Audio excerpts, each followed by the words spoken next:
Thank you everybody for joining us today. I say we, you actually come for Tony, not for me, but so Tony's doing all the hard work. He's going to teach you how to read people like a book. So I've known Tony for a fair few years, and every time I see him speak and tell his stories and his and the lessons he's learned over his coaching and his storytelling, there's always something new that I learn about the kind of interactions and the minutiae about how people work. I'm not going to do an introduction to Tony because I'll do it a disservice. I'll let Tony introduce himself. But I look after the marketing at Spotler. I have done for almost 10 years, and Spotler is a marketing automation platform. So we're always wanting to do better marketing, perform more marketing. Tony, if you can go to the next slide. And there's bits and pieces in the marketing world that we can definitely do better at, and knowing what people are thinking or how they act is one of them. So we will be giving you a copy of the slides, so don't feel you have to take every little note down. We'll give you a copy, and the session is being recorded, and so we'll send it out afterwards. We've got around 45 minutes to an hour, but it'll be remiss of me if I didn't tell you what Spotler offer before Tony gets into his session. So it's just a little overview. You know, as a marketing automation provider, we definitely offer email and SMS. We also, for those that are doing transactional emails, think invoice reminders and so forth, cart checkouts. We do the transactional email where you need it 100% delivered. We've got IP lookup, tell you who's on your website, the companies on your website. You know, for the commerce side, shopping cart abandonment, live chat bots, WhatsApp. We're one of the few companies that have approved WhatsApp for business, and then obviously from the social and brand monitoring point of view. So we like to say that we're a multi-channel marketing automation platform, and obviously we try to give our customers and any marketeers useful content, hence running webinars like this. But that is enough about Spotler. I'm going to hand you over to Tony to take us through mind reading and mind tricks. Over to you, Tony. Looking forward to this one. Thanks very much, Simon. Thank you very much. Good morning, everybody. Yeah, how to read people. I don't know about mind tricks, but the question we're going to explore in the next kind of 45 minutes is, can we really predict a person's behavior? There's an interesting question. And if we can really predict someone's behavior, will that enable us to build stronger relationships, build a relationship strategy that really works, and either sell more, work better in teams, or manage more, if we can predict how somebody might behave and how they are. So I don't know if there's any mind games to it, but we're going to explore a really simple and easy way to be able to do that. So to start with, though, to get us thinking about people and relationships, I'm a sales coach and a trainer that specializes in new business sales and relationship management within existing accounts. So to get us thinking about relationship management, I'd like you please to think of two people. Person A is somebody that you get on really, really well with. And you can jot this down on a piece of paper. Person B is somebody you find more challenging. So if you've got a piece of paper or you've got a device near you, please write down a description. I'm not going to ask you to share it, but write down a description of their personality and how they work. What makes you say that you get on really well with them, or what makes you say that you don't get on so well with them? Or maybe you find them a little bit challenging. Some people say to me sometimes that, you know, Tony, I get on well with most people, then that's great. But maybe it's somebody you find a little bit more challenging. So please do that now. So just jot down, and we're going to come back to this a little bit later on, particularly around person B. Can you predict their behavior? Can you work out what their personality style is? So please write a description. You could use a customer, a colleague, your boss, somebody you work with. Let me give you a minute to do that. So somebody you get on well with and somebody you find more challenging.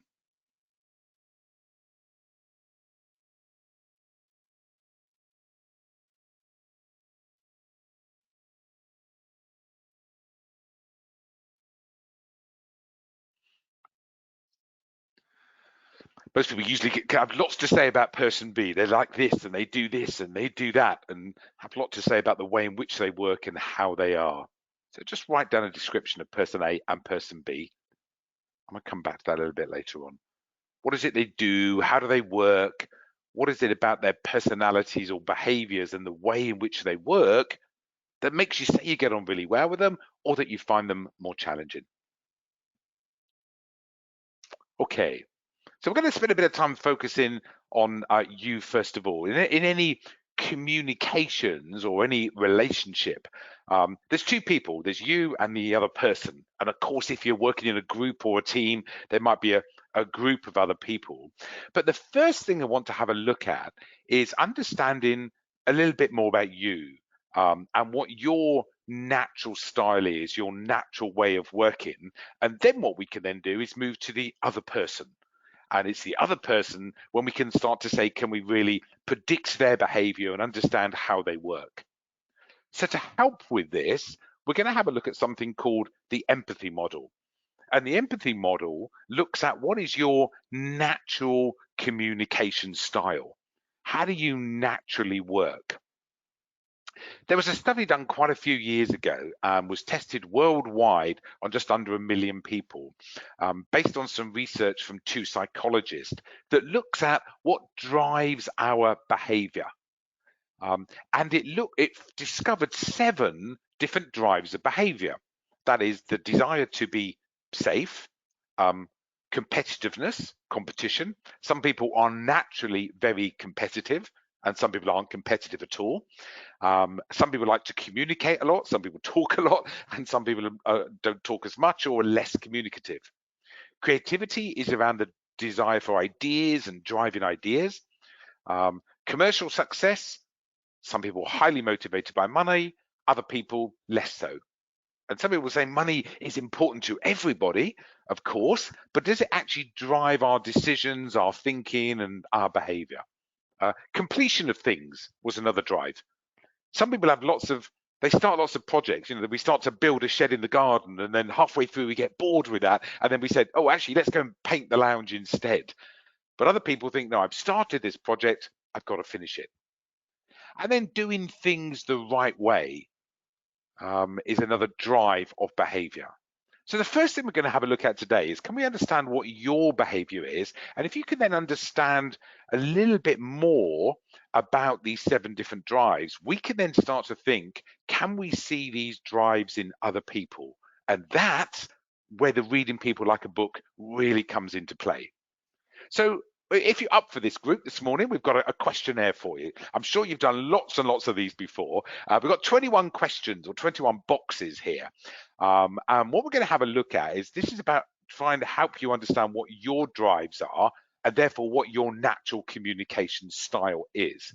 So you have a look at each box. For example, have a look at box number 1. And it's asking you, which set of words are you most like? Are you someone who's orderly, logical, fair, and likes to follow the rules? Set of words number 1. Or are you more commercial, materialistic, financially astute, and hard-headed? More like set of words number 2. So if you're more like set of words number 1, you just mark down a 1. And then you go to the second box. Are you most like set of words number 2, or most like set of words number 3? So not how you'd like to be, but how you think you are. What is the best description of how you actually are? And then between box 3 or between box 4.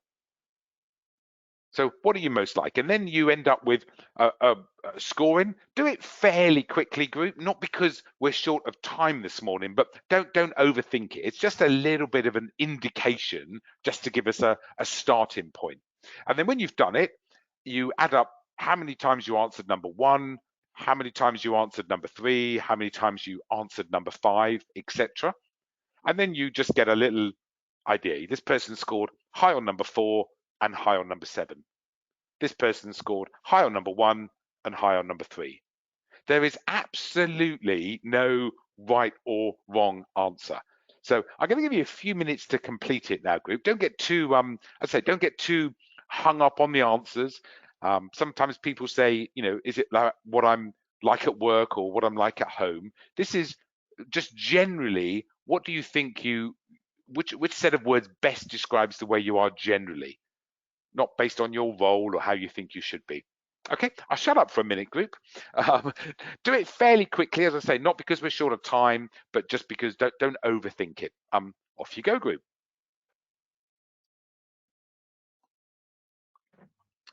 And yeah, just while you're thinking about that, I forgot to mention one thing. If you do have any questions throughout, put them in the questions part, because we've got a Q&A with Tony at the end of this. So if there's any questions, I'll bring them together and I can ask Tony at the end of the session.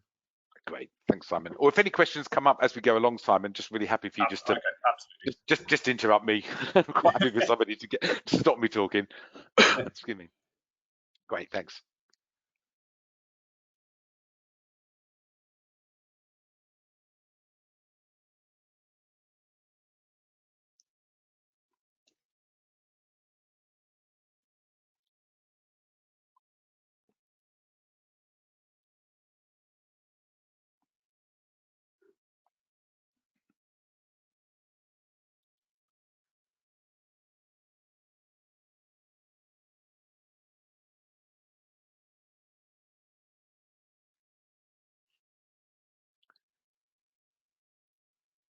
Don't look back over your previous answers as you go, group. As I say, this is not a test or an exam. It's just to give us a bit of a starting point of a conversation around behaviours and communication skills.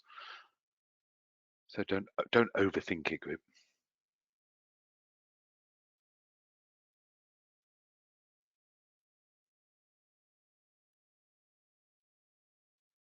And as Simon said, if you've got any questions or about what we're doing or how it's working, please drop them in the into the question box, and Simon can pick those up and let me know.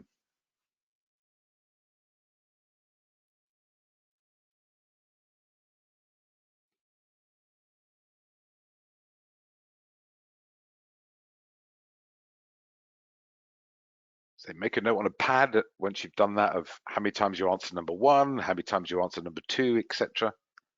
How many times you answered number 3.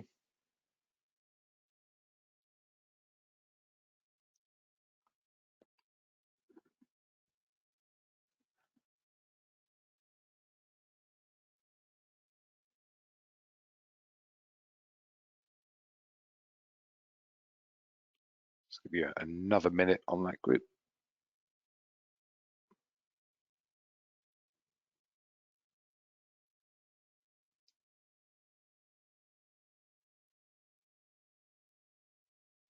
Okay, in a minute, group, I'm gonna move to the next slide. So if you're still completing that, you're not quite there, you might just want to take a photograph of it on your phone if that's the easiest way, or take a quick screenshot so you can continue it if you've not quite finished. So please take a screenshot or a photograph of it on your phone so you continue. So we're going in about 30 seconds, I'm going to move to the next screen. So give you a chance to capture that if you still not quite completed it.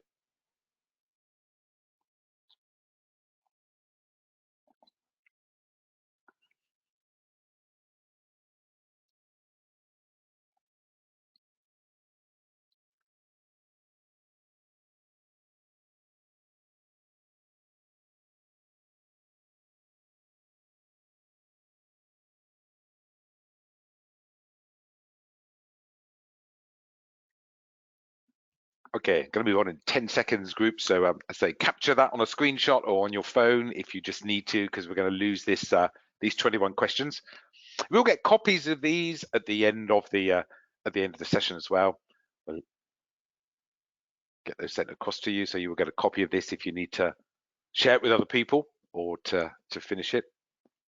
Okay, so hopefully if you finish, that's absolutely great. Add up how many 1s you got, how many 2s, how many 3s, etc., and how many 4s. And if you haven't quite finished, hopefully you've got a screenshot or you've taken a picture on your phone so that we can continue. So let's have a look at what this means. This is about understanding our sort of natural communication style. But the reason for having a look at your style is once we understand the model, we can then start to think about other people. So let's have a look at what this means. So number 3, so if you scored a high on number 3, a high would be a kind of a 6 or a 5 really. So if you were attracted to set of words number 3 6 or 5 times, we would say that you were high in that particular drive of communication. And number 3 is, each one's got a name. Number 3 is called the mover, and this is the friendly, cheerful, upbeat, active and dynamic, likes to joke, likes to laugh, not very good on detail.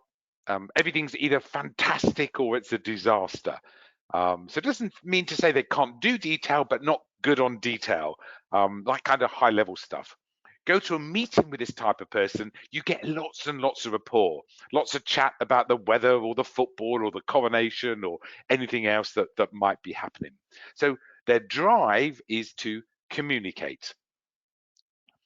Number 4, so if you had scored high on number 4, this is the drive for security and tends to be somebody that's quite worrisome about things. My brother-in-law scores really, really high on this. Guess what car he drives? If the drive for security and safety is really high, guess what car he drives? Yes, he does. He drives a Volvo. And what does he worry about? The answer is most things. Most things. If I said to them, do you want to come up with my sister for the weekend and stay with us? We'd have questions about, well, what time and where we're going to eat and what we're going to do. And so lots and lots of questions. Hugely compassionate, caring, and very, very thoughtful. But can be quite worrisome about things, concerned about everything. How are you? Or ask them, how are you? Oh, not too bad today. Not too bad today. I say very caring and considerate and thoughtful in their personality. Number 5 is an interesting one. If you scored high on number 5, you answered set of words number 5 quite a lot. This is the creative one.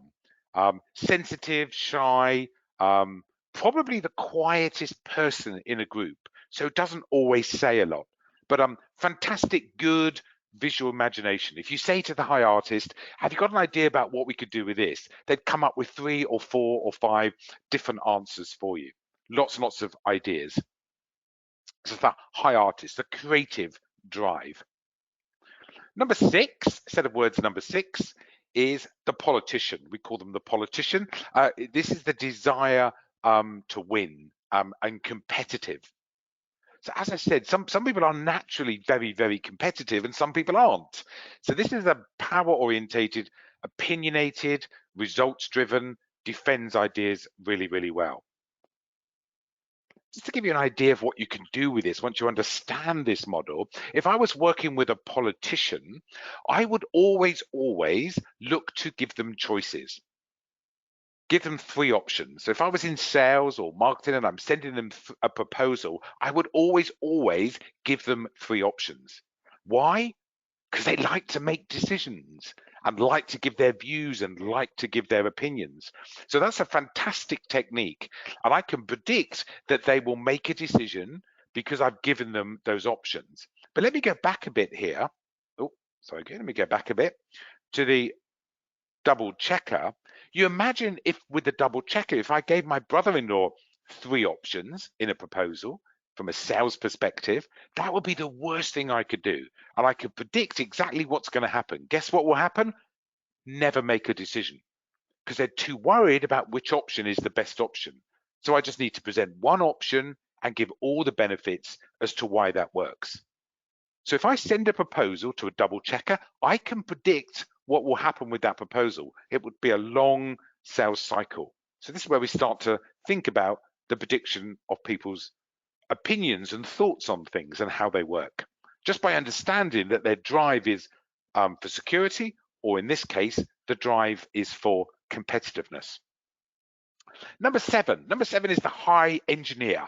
The high engineer. Love an Excel spreadsheet, the engineer.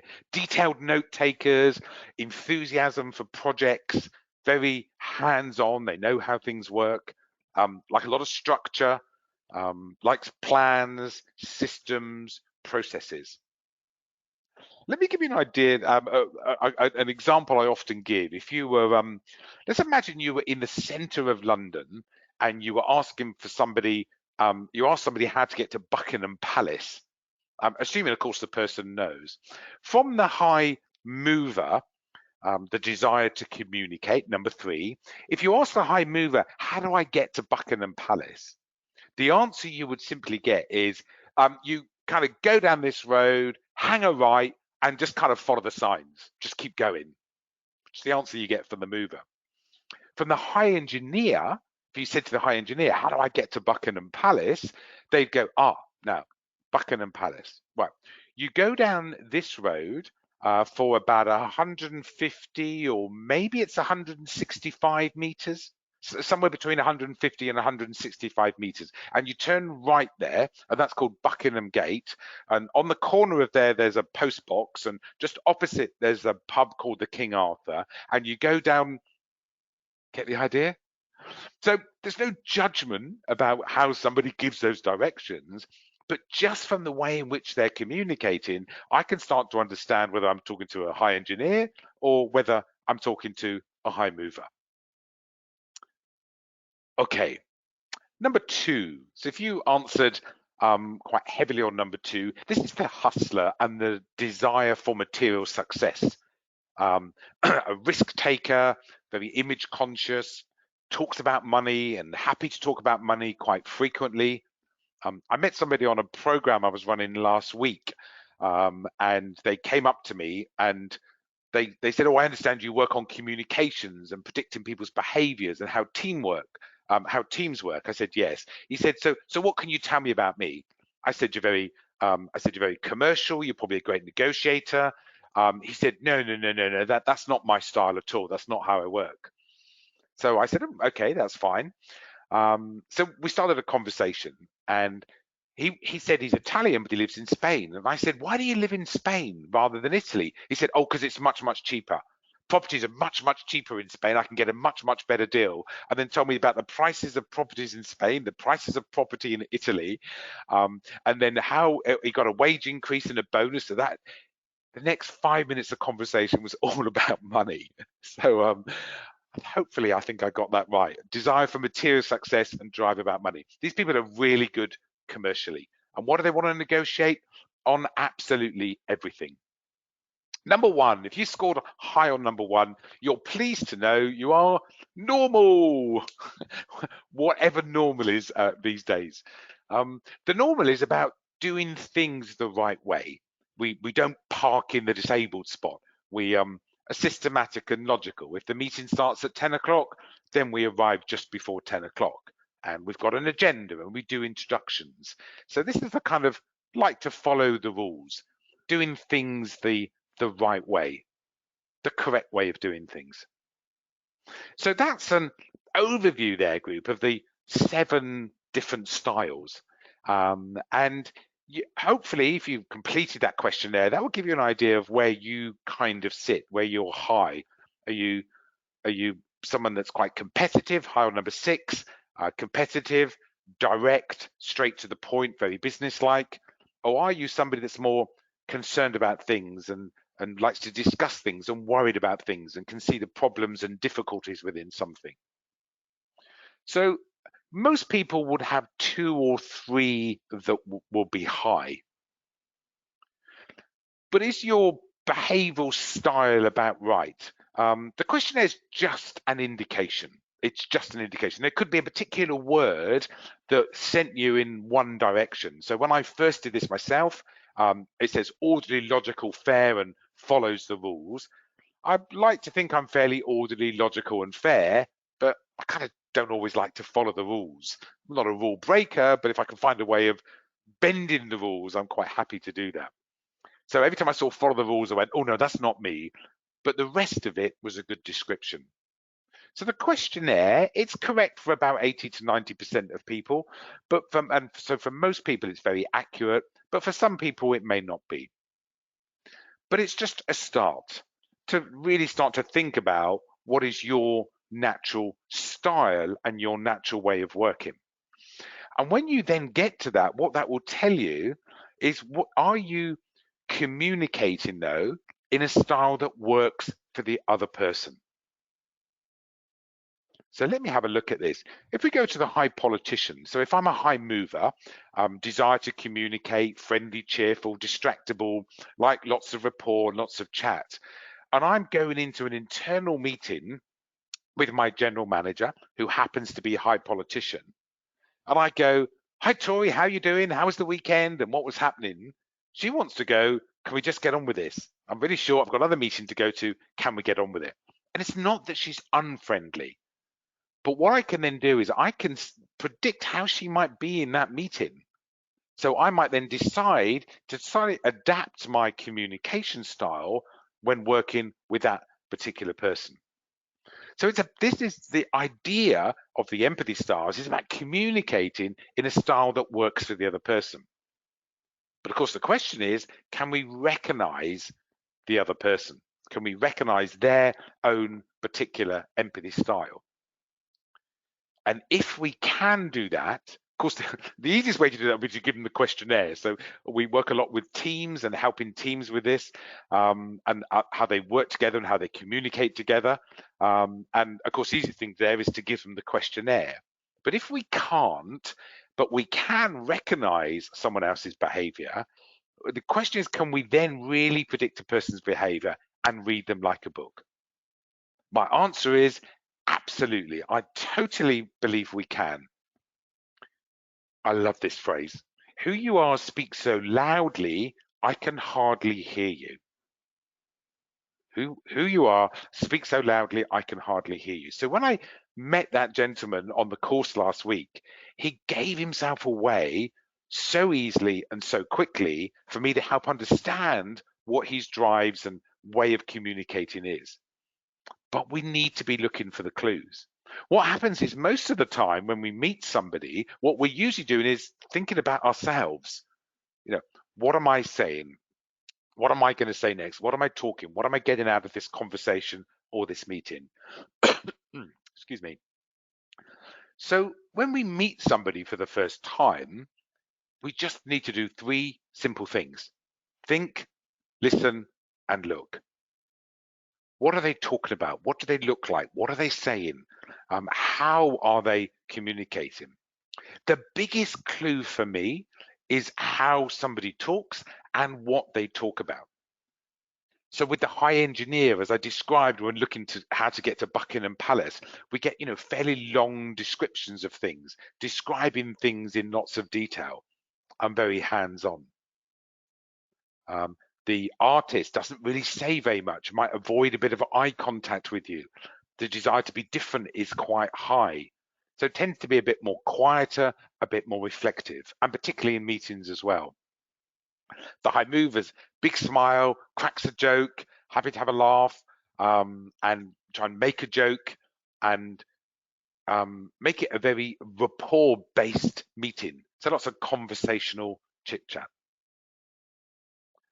So if we can then stop and just think for a minute about the other person and how they are, then we can start to profile them to say, what do I think their strong styles are? So this is absolutely not, though, about getting the profile 100% correct. That's not what we're saying. We're not looking to profile somebody from a marketing perspective or look at their different personas. What we're just saying is, can I get an understanding of what your natural communication style is?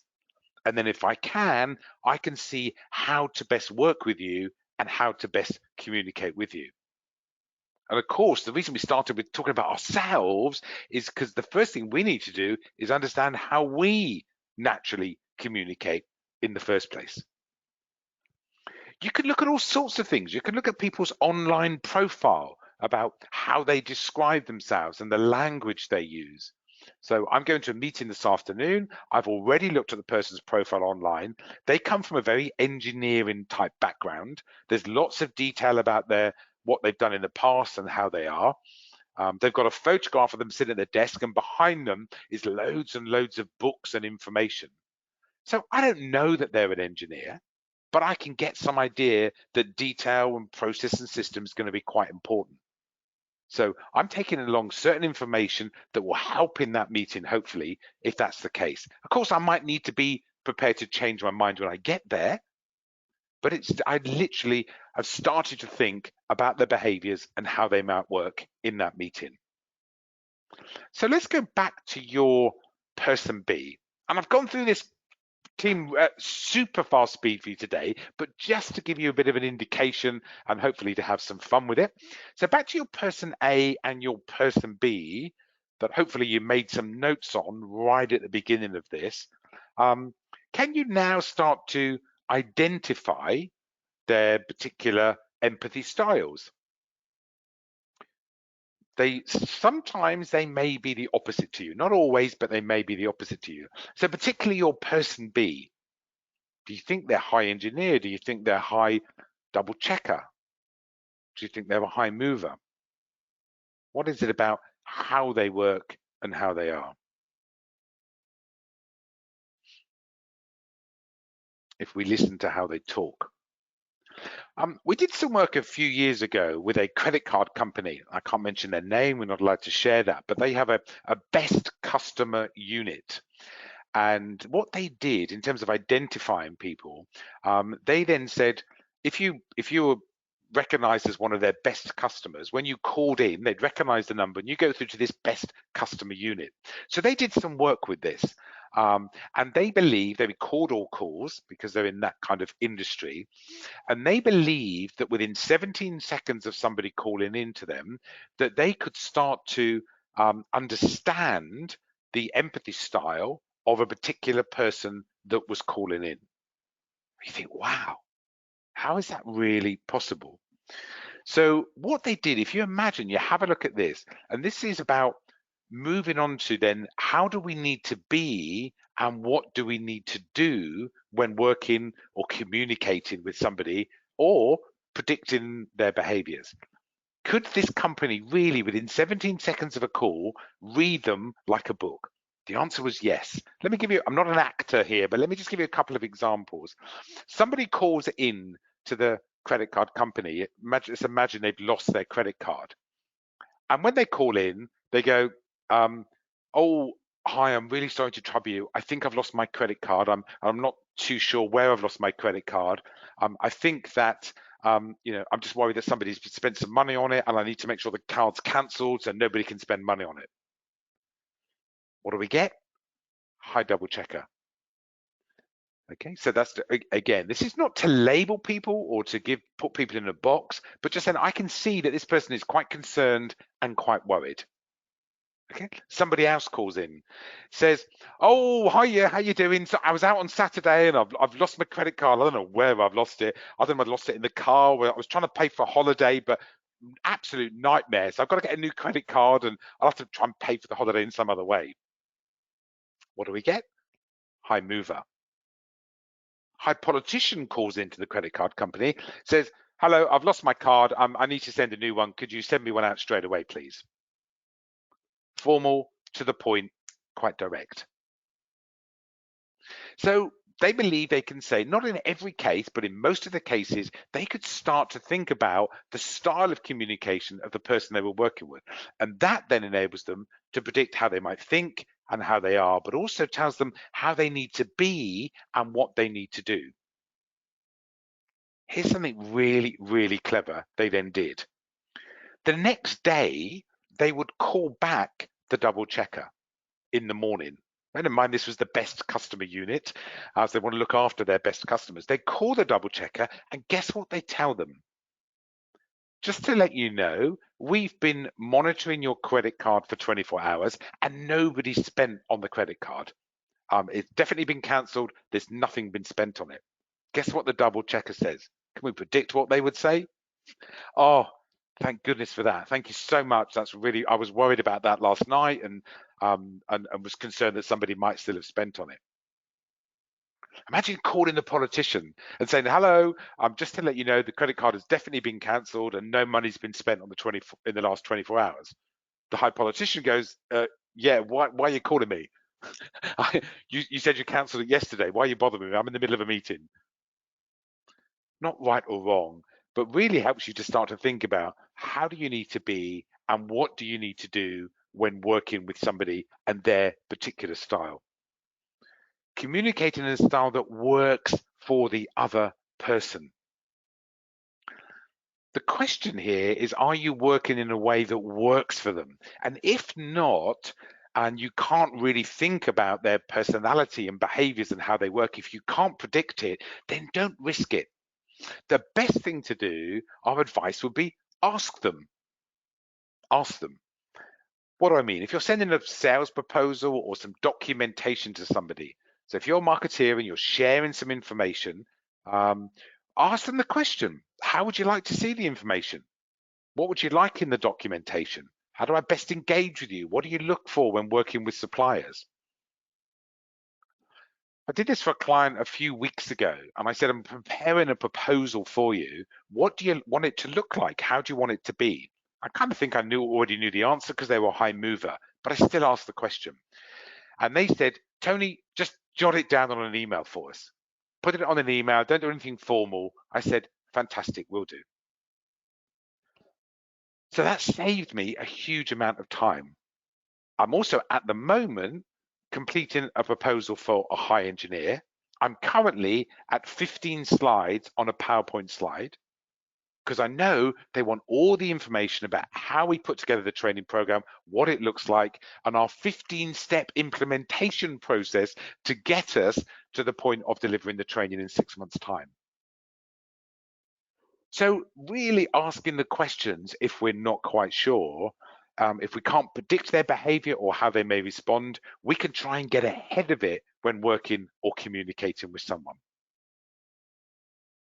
So this is about being authentic though, and being yourself. This isn't about, can you adapt your behavior and tactics while remaining yourself? It's not becoming an acting job, so you suddenly become someone different. So if you can just really be more conscious in how you're communicating and how you're working with somebody, particularly your person B. So we go back to your person B, you can't change person B. It will be fantastic if you could say, yeah, I wish they weren't in my team, or I wish I wasn't working with person B. But we can be more conscious of how we're working with them. So now if we understand a bit about our empathy style, are there things that you're doing that you could be more conscious of that would then change that relationship? We can't change them, but we can change the way in which we work with them. So to me, good empathy and good communication skills is around being more conscious of how we come across, and are we working in the way that's most beneficial to the other person. So that, I really hope you've enjoyed that. I do have some time for questions, but before I do that, I'm just going to hand back to Simon. We said we've got about 45 minutes, so we've got a few minutes for questions. But just to hand back to Simon, just to talk about some of the things that are coming up, Simon, I believe. Yeah, absolutely. So thank you, Tony. There are some questions coming in, but please feel free to ask some more, and then I'll ask Tony them. Mine was just to let you know we've got some more great webinars coming up. That if you go on the website /events, we've got some great webinars about website personalization, creating content, delivering critical emails, transactional emails, and also building automation journeys. So it was just a case to say I'd love to see you at a few more of these webinars. So that's all. So Tony, we've got a couple of questions. One I've got here is how, obviously, I think this might be a customer on the call, but for doing email comms or website copy and so forth, how would you try and put those personality types into the copy? Is it a case of obviously understanding your audience first and then writing maybe different copy, or trying to put that copy into one that fits the main profiles? Yeah, great question. Thanks so much, Simon. Thanks to the person that asked the question. If we in our business, we send out an invite to a particular event, and we're writing copy, we might have 3 or 4 different invitations depending on the target audience. So if I'm going to write to a sales director, and it's a huge generalization, but you'll see a lot more hustlers and politicians, we would say this is a webinar for senior people only, and it's a very business focused, results driven webinar to help you drive your business going forward. If I was talking to, we also then send out another invite, another email, where we're talking about a fun, interactive, highly engaging workshop. So we would send out 3 or 4 different types of copy text in an email, inviting people with very different messages, because we know certain messages respond well to different people. So And how do you manage that with a physical event then? Because obviously you've got then different personalities in the room, but yet you've got one deck, if that makes sense. Yeah, but once they're there, we're okay with that. The first goal is to get them. The first goal is to get them there. But it is a little bit more challenge. But you can still be business focused, but make it fun and engaging, hopefully. But the question was, do we have different types of text and copy? Yes, we absolutely do. But without going into long explanation around marketing is not my area of expertise. Sales is. But if you've got your website, what is the persona of the type of people that you're attracting? What do they generally be? Are they generally more technical, or are they generally more business-like? So yeah, I think this falls into this one. Somebody's asked, they work for a membership or association.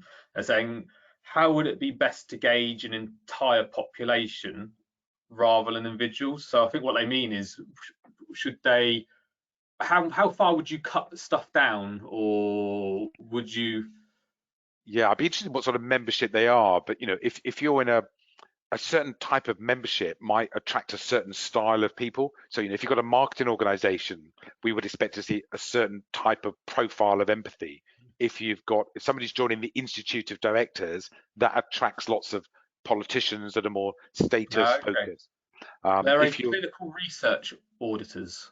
Oh, okay, fantastic. So you're likely, a huge generalization, you're likely to meet lots of engineers, so very detailed planners, and lots of normals, you'll see in research, and some double checkers.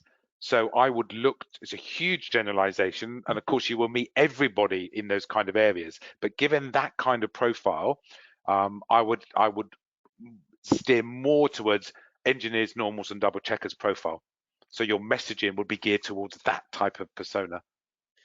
I've got 2 questions here, Tony. I think it's around. I remember I had these questions when I first did it with you. But so we've got someone that says, what if someone falls between 2 categories, say hustler and politician? They're quite different. How do you deal with them? And we've got another one saying that they've fallen between communicator and artists, which seems contradictory. Yeah, I mean, first of all, any style is possible. What it just means, so like if I take the mover artist, because it's quite an extreme one, so you get the mover that's chatty, friendly, and outgoing. You get the artist that's quieter, shy, and more reserved. So I think when you're working with them or you meet with them, they may be either of those at any given time. So it's almost sort of kind of sitting back until you understand where they are at that time. So sometimes in meetings, they might go very quiet, not say very much, and become more the artist. But there may be times when they're very lively and outgoing. So it's perfect. You just got to have an awareness that actually either of those might appear at any particular time. So if you're working with a hustler and politician, you're going to get a good negotiator and someone that's very businesslike. So if you're explaining your proposition, you want to go more with the business like, but when it comes to the negotiations and your proposal, be prepared that you're going to get a very strong negotiator back. So it's just an awareness that people can be either at any given time. I've got one more, which is more around, I think it's more around the research that you mentioned at the start, and any further reading on who wrote those personality types and so forth. Yeah, it originally comes from Hum and Wadsworth, Humm, and Wadsworth, WAD, Wadsworth, and it looks at people's competencies. So it's a competency framework. So they were the psychologists that developed it. And then another person you could Google is Chris Golis, Gollis, Chris Golis. And he's written quite a few books just specifically around this particular model. There's lots and lots of layers. It comes from a full psychological profiling system where you'd answer 240 questions and they'd probably tell you what you had for breakfast. I'd love to share more with you. There's just only so much we can do in such a short space of time. I think what we were looking to do here was just really give you some sort of an insight and some thinking around how you can do it and what you can do to predict people's behaviours. On that note, Tony, I think that's a great end to the session. So I'd like to say thank you very much. Thank you for everybody that was on the session. Obviously, if you would like to follow up with Tony, he's on LinkedIn. We will send his connections around when we send the recording and the slides out. But if you can't wait until then, I'm sure Tony, he's easy to find on LinkedIn. And for anybody on the session that wants to have a chat with us about marketing automation platforms and so forth, we'd be more than happy to have that chat. But I'm going to let you go. It's brunch, almost lunch. If anybody's at the Retail Tech Show this week, I'll see you there. If not, hopefully we'll see you at one of these other webinars. And thank you very much, Tony. Lovely. Thanks so much for the opportunity. Thanks, Simon. Thanks, everybody. Enjoy the rest of your day. Bye-bye. Thank you.